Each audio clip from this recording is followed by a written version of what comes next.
السلام علیکم دوستو، پاکستان میں کورونا کے حوالے سے بحث مباحثہ جاری ہے۔ اعداد و شمار کافی حد تک حوصلہ افزا ہیں اور اس کے پیچھے بتایا جاتا ہے کہ national command and operation centre کا بڑا کردار رہا۔ یہ وہ سینٹر ہے جو ابتدائی مارچ میں پہلے کیسز سامنے آنے کے بعد قائم کیا گیا، جس میں سیاسی اور فوجی قیادت اکٹھی ہوئی اور کورونا کے خلاف جنگ کو مربوط اور مؤثر بنانے کے لیے ایک اسٹریٹجی بنائی گئی۔ این سی او سی کی قیادت وفاقی وزیر اسد عمر صاحب کو سونپی گئی۔ انہی کی قیادت میں بہت سارا کام ہوا، بہت سارے اقدامات کیے گئے، ان میں lockdown, smart lockdown بھی شامل تھے، ایس او پیز کی ڈیفینیشن بھی شامل تھی، اور جو بھی فیصلے ہوئے وہ این سی او سی کے ذریعے ہوئے۔ اسی لیے ہم نے سوچا کہ کیوں نہ اسد عمر صاحب کے ساتھ بات چیت کی جائے، ان سے پوچھا جائے کہ آخر وہ کیا محرکات تھے جن کے باعث این سی او سی کی کارکردگی بہت اچھی رہی اور کورونا کے خلاف جنگ خاصی حد تک کامیاب رہی ہے۔ تو ہمارے ساتھ اس وقت اسد عمر صاحب موجود ہیں۔ ان سے ہم پہلا سوال یہی پوچھنا چاہیں گے اسد بھائی کہ جو این سی او سی نے کافی اعداد و شمار استعمال کیے، ان کی مدد سے اپنی اسٹریٹجی بنائی اور دنیا بھر میں اس کا اعتراف بھی کیا گیا، تو جو اعداد و شمار بنیادی طور پہ 50 کے قریب تھے ہم نے استعمال کیے، کیا اس کو کوڈیفائی کرنے کی بھی ضرورت محسوس کی گئی ہے؟ ہم جس راستے سے گزرے ہیں، ایک گلوبل پینڈیمک تھا، اسے ڈیل کرنے کے لیے بہت ساری انوویشن کی گئیں۔ اس میں جس طریقے سے تنظیم بنائی گئی وہ بھی ایک انوویشن تھی، اور جس طریقے سے فیصلہ سازی کی گئی تو اس کے اندر بھی ایک ایسی چیزیں ہیں جو سیکھنے کی چیزیں ہیں۔ تو بالکل یہ درست ہے کہ اس کو کوڈیفائی ضرور کرنا چاہیے تاکہ اسے لرننگ ہو سکے، اور اس کے اندر ظاہر ہے واپس جب ہم دیکھیں گے تو ہو سکتا ہے اس سے اور بہتر کرنے کے کوئی طریقے ہوں، وہ بھی ہمیں دیکھنا چاہیے۔ تو یہ بتائیے گا اسد بھائی کہ این سی او سی کے قیام کی ضرورت کیوں پیش آئی؟ کیونکہ اس سے پہلے نیشنل ڈیزاسٹر مینجمنٹ اتھارٹی بھی تو موجود تھی، آخر وہ بھی تو یہی کام کر رہی تھی۔ نیشنل لوکس کنٹرول سینٹر بھی بنایا گیا لوکس سے ڈیل کرنے کے لیے، بٹ وہ بھی ایک آپ سمجھ لیں نیچرل کلیمٹی تھی۔ لیکن جب کراچی کی بات ہو رہی تھی اور ایک اسپیشل ٹرانسفارمیشن پیکیج کی بات ہو رہی تھی تو وہاں پہ بھی این سی او سی ماڈل کو ریفر کیا گیا۔ تو بالکل یہ ایک آرگنائزیشنل / پولیٹیکل میرے خیال میں ایک نیا ماڈل ہے جو لگتا ہے کہ اس کے اندر جان ہے اور اس کو اپلائی کیا جا سکتا ہے پاکستان کے مختلف مسائل کے حل کی اپلیکیشن کے لیے۔ جی یہ بتائیے گا کہ آپ کیا سمجھتے ہیں کہ کیا اتفاقاً ایک ہائبرڈ ماڈل این سی او سی کی صورت میں سامنے آ گیا ہے، جس میں سویلین اور فوجی قیادت شامل ہے، اس میں صوبوں کو بھی براہ راست شامل کیا گیا کورونا کے خلاف جنگ میں؟ میں یہ نہیں کہوں گا، بیکاز یہ ہائبرڈ کا لفظ جو ہے نا وہ بڑی it is laden with emotion, اور اس کی ایک امپلیکیشن ہے۔ یہاں پر ایسا نہیں ہوا کہ جو ڈیسیشن میکنگ ہائرارکی ہے یا جو کانسٹیٹیوشنل ذمہ داریاں ہیں اس کے اندر کوئی تبدیلی کی گئی۔ جو صوبے کا رائٹ تھا وہ صوبے کا مینٹین رہا، جو وفاق کا رائٹ تھا وہ وفاق کا مینٹین رہا، جو سویلین لیڈرشپ کا رائٹ ہے، پولیٹیکل لیڈرشپ کا، الیکٹڈ لیڈرشپ کا رائٹ ہے، وہ بھی وفاق کے لیول کے اوپر جو پولیٹیکل لیڈرشپ ہے اس کی مدد کے لیے، ایکسیکیوشن رسپانسبلٹی کے لیے فوج نے مدد کی، اور بڑی امپورٹنٹ تھی۔ اس مدد کے بغیر جس طریقے جتنا ایفیشنٹلی یہ کام ہوا نہیں ہو سکتا تھا۔ جو صوبوں نے جو بھی کام کیا تو وفاق نے وہ ان کی طاقت اپنے پاس نہیں لی، وہ جو بھی ہوا کوآپریشن سے ہوا، وہ صوبوں کی اپنی ثوابدید انہوں نے استعمال کرتے ہوئے سب ایک جگہ پر آئے۔ تو میرے خیال میں کوئی آئینی طور پر کوئی نیا ارینجمنٹ نہیں ہوا۔ ہاں یہ ضرور ہوا کہ ہم نے یہ دیکھا، جو ویسے بھی منطقی بات ہے، کہ جب پوری قوم مل کر کوئی کام کرتی ہے تو اس میں زیادہ کامیابی حاصل ہوتی ہے، اور دیٹس دی ادر تھنگ جو ری انفورس ہوئی۔ یہ کوئی نئی چیز نہیں ہے کہ یہ تو تھا کہ وفاقی حکومت بھی ساتھ ہے اور صوبائی حکومت بھی ہے، عسکری ادارے بھی کام کر رہے ہیں، لیکن یہ سب بھی مل جاتے تو اس وقت تک کامیابی نہیں ہوتی جب تک قوم جو ہے ان فیصلوں کو پر یقین نہ کرتی کہ ہاں یہ میری بہتری کے لیے ہے، اور اس پر عمل نہ کرتی۔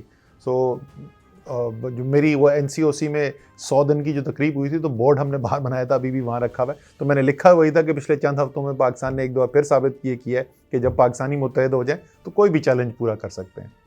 یہ بتائیے گا کہ NCOC کی خاص بات کیا ہے؟ اس میں کیا وہ نمایاں نکات تھے جس کی وجہ سے اس کی حکمت عملی کو کامیاب سمجھا جا رہا ہے، اور دوسرے ممالک بھی کیا اس ماڈل سے کچھ سیکھ سکتے ہیں؟ بالکل. آئی تھنک جو بنیادی سبق ہے وہ ہے یہ کہ بہت ساری دنیا میں ممالک ہیں. چائنا تو ایک لائک یونٹری اسٹیٹ کی طرح آپریٹ کرتا ہے، نظام اوپر سے لے کے نیچے تک جو ہے وہ ایک چین آف کمانڈ ہے کلیئر. تو ان سچویشن ایمرجنسی جیسی صورتحال ہے وہاں پر جو ایکسیکیوشن ہوئی وہ تو سمجھ میں آتی ہے اس ماڈل کی، رائٹ. لیکن دنیا کے اندر بہت سارے ممالک، زیادہ تر ممالک جو ہیں وہ اس ماڈل کو نہیں فالو کرتے.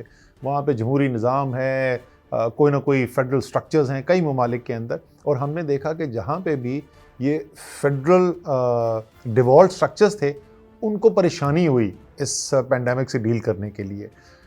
تو یہ بالکل یہ کولیبریٹیو سٹرکچر جہاں پر تمام ریاست اور حکومت کی جو فورس ہے وہ ایک جگہ اپلائی کی جا سکے، اس کے وہ سبق جو ہے ایون سم یورپین کنٹریز ہمارے پاس دوسرے ممالک سے، یورپین ممالک سے لوگ جو ہیں، آئی ریممبر فیصل سلطان ایک دن بتا رہے تھے، وہ کہہ رہے ہیں یار ہمیں یہ پرابلم ہوتا ہے تمہارا ڈیسیجن امپلیمنٹ کیسے ہو رہا ہے ایک جگہ.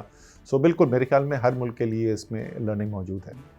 اچھا یہ بتائیے گا کہ پاکستان میں جس انداز میں، بلکہ ڈرامائی انداز میں جو کیسز میں کمی ہوئی، یہ بتایا گیا کہ پاکستان نے ایک مثالی کردار ادا کیا ہے، تو کیا آپ سمجھتے ہیں کہ جو سمارٹ لاک ڈاؤنز کیے گئے اس کا تعلق کیسوں میں کمی اور اس وبا پہ خاصی حد تک کنٹرول کے ساتھ جوڑا جا سکتا ہے؟ جب پریزنٹیشن کرتے ہیں تو اس کے اوپر ہم وہ دکھاتے بھی ہیں ڈیٹا کہ کیا اقدامات لیے گئے اور کس وقت لیے گئے اور اس کے بعد ان کا اثر کیسے آنا شروع ہوا. اور ایک جملہ جو میں بہت استعمال کرتا تھا خاص طور پہ جون کے مہینے میں، ایکشنز ہیو کانسیکوینسز. سو اگر آپ ٹھیک فیصلے کریں گے، ٹھیک اقدامات کریں گے تو اس کے بہتر رزلٹ آتے ہیں، اور اگر آپ نہ کریں تو ہمیں بہت زیادہ دور جانے کی ضرورت نہیں ہے. مشرق میں ہمارا پڑوسی بھارت جو ہے اس کو دیکھ لیں، اور مغرب میں ہمارا پڑوسی ایران جو ہے ان کو دیکھ لیں. دونوں کے اندر آپ کو نظر آ رہا ہے کہ کتنی تباہی آ سکتی ہے اس چیز کے اندر. سو بالکل ان کا ڈائریکٹ لنک ہے، لیکن ہمارے بحیثیت مسلمان ہمارے یقین کا، ہمارے ایمان کا حصہ ہے کہ کامیابی آخر کار اس کا فیصلہ جو ہے اللہ تعالیٰ کرتے ہیں. تو اس میں کوئی شک نہیں کہ اللہ تعالیٰ جو ہے آخر کار جو بھی بہتری ہوئی، کامیابی ہوئی، وہ اللہ تعالیٰ کی دین ہے. کاروبار تقریباً کھل چکے ہیں، فیکٹریوں میں کام دوبارہ شروع ہو گیا ہے، تعلیمی ادارے بھی کھل چکے ہیں، اور اسی دوران بہت سارے تعلیمی اداروں کو دوبارہ بند بھی کر دیا گیا کیونکہ اس میں کیسز بہت سارے سامنے آئے. تو آپ نہیں سمجھتے کہ جس انداز میں کچھ کیسز ابھی سامنے آ رہے ہیں، یا جس انداز میں کچھ اسکولوں کو بند کرنا پڑ گیا ہے، اس سے خدا نخواستہ وہ گینز جو ہمیں حاصل ہوئے تھے ایک کامیاب حکمت عملی کے نتیجے میں، وہ کہیں ہم کھو نہ دیں؟ سر پاکستان کے پاس وہ تو انفارچونیٹلی ابھی سائنٹیفک نو ہاؤ نہیں ہے کہ ہم اپنی خود ویکسین ڈیولپمنٹ کر سکیں. آپ کو پتہ ہے اس وقت دنیا میں صرف 4 یا 5 ممالک ہیں جو اس وقت اس ریس کے اندر ہیں ویکسین ڈیولپمنٹ کی.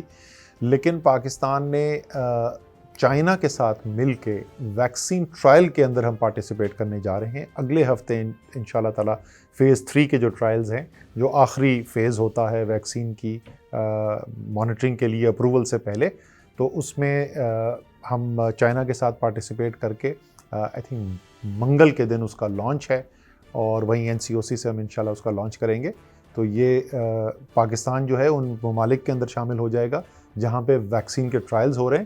اور ظاہر ہے اس سے پھر ہماری ایکسیس جو ہے کہ جس وقت ویکسین اویلیبل ہو تو ہمیں ہمارے لوگوں کے لیے، عوام کے لیے، ہمارے ہیلتھ کیئر ورکرز کے لیے، فرنٹ لائن ورکرز کے لیے سب سے پہلے وہ مہیا کی جا سکے، اس کے اندر بھی مدد حاصل ہوگی.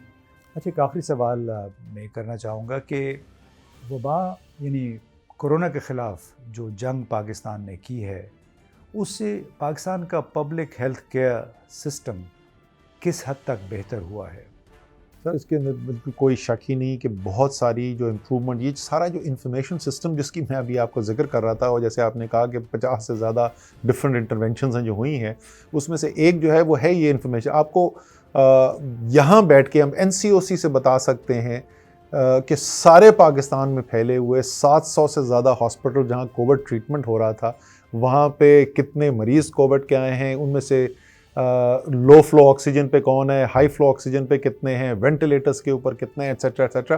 سو ایک تو وہ جو نیشنل جو ڈیٹا بیس ڈیولپ ہوا ہے اور ابیلٹی، یہ صلاحیت کہ ہم مانیٹر کر سکیں پورے ملک کی صورتحال ایک سینٹرلائز جگہ سے اور وہ شیئر کی جا سکے تمام صوبوں کے ساتھ، وہ ڈیولپ ہوئی ہے. ایک تو وہ اسپیکٹ ہے.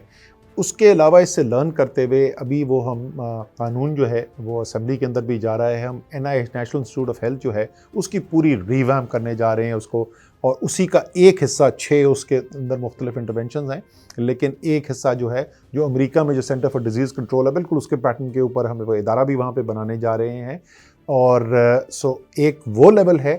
اور دوسرا جو ہے وہ یہ ہے کہ ہم نے اس دفعہ کے PSDP کے اندر، وفاقی PSDP کے اندر تقریباً 50 ارب روپے رکھے ہیں تمام پاکستان کے اندر ہیلتھ کیئر فیسلٹیز کی اپ گریڈ کرنے کے لیے.